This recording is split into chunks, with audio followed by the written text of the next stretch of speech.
बुद्धिमान राजा की कहानी। सालों पहले एक नगर में एक बुद्धिमान राजा रहता था। उनकी बुद्धि और होशियारी के चर्चे दूर दूर तक थे। राजा कभी भी बिना सोचे समझे कुछ नहीं कहता और ना ही किसी आरोपी की बात सुने बिना उसे सजा सुनाता था। उसकी बुद्धिमत्ता के चर्चे सुनकर आसपास के राजा, रानियां और राजकुमारी आदि उनसे जलते थे। इसी जलन के चलते सभी उस राजा की बुद्धिमत्ता की परीक्षा लेने के लिए नए नए तरीके अपनाते थे। हर बार राजा दूसरे राज्य के शासकों द्वारा ली गई परीक्षा में खरा उतरकर खुद को होशियार और योग्य राजा साबित करता था। एक दिन राजा की परीक्षा लेने के लिए एक राजकुमारी आई। उसके हाथों में दो फूलों की माला थी। दोनों माला में से एक असली फूल से बनी थी और दूसरी नकली से।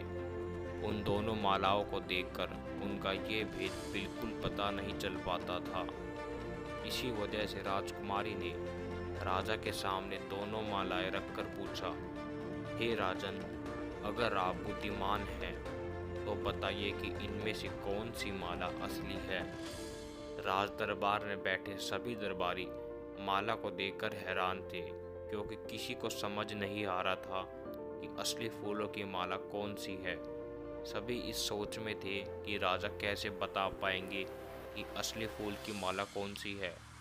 राजा भी माला को देखकर परेशान होने लगे। उसी वक्त उनके दिमाग में कुछ तरकीब आई। उन्होंने तुरंत अपने एक सेवक से कहा, बगीचे की खिड़कियों को खोल दो। सेवक ने बगीचे की खिड़कियों को जैसे ही खोला तो राजा ने देखा कि फूल में बैठी मधुमक्खियां खिड़कियों से राज दरबार में आ रही हैं। वो कुछ देर मधुमक्खियों को ही देखते रहे। जैसे ही एक मधुमक्खी एक फूल की माला पे बैठी, वैसे ही राजा ने कहा कि अब मैं बता सकता हूँ कि असली माला कौन सी है। राजा ने तुरंत उस माला की तरफ इशारा किया जिस पर मधुमक्खी बैठ रखी थी। राजा की होशियारी देखकर दरबार में मौजूद सभी तारीफ करने लगे। सभी कहने लगे कि हर राज्य को आपके जैसा ही बुद्धिमान राजा की जरूरत है। राजकुमारी भी राजा के बुद्धिमत्ता देखकर खुश हो गई। उसने भी बुद्धिमान राजा की तारीफ में कुछ शब्द कहे और वहां से अपने राजा की ओर चल पड़ी।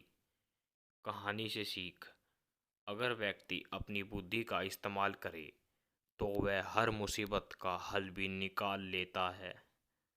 दोस्तों, यह थी बुद्धिमान राजा की कहानी। अगर अच्छी लगी हो तो लाइक और सब्सक्राइब जरूर करें। धन्यवाद।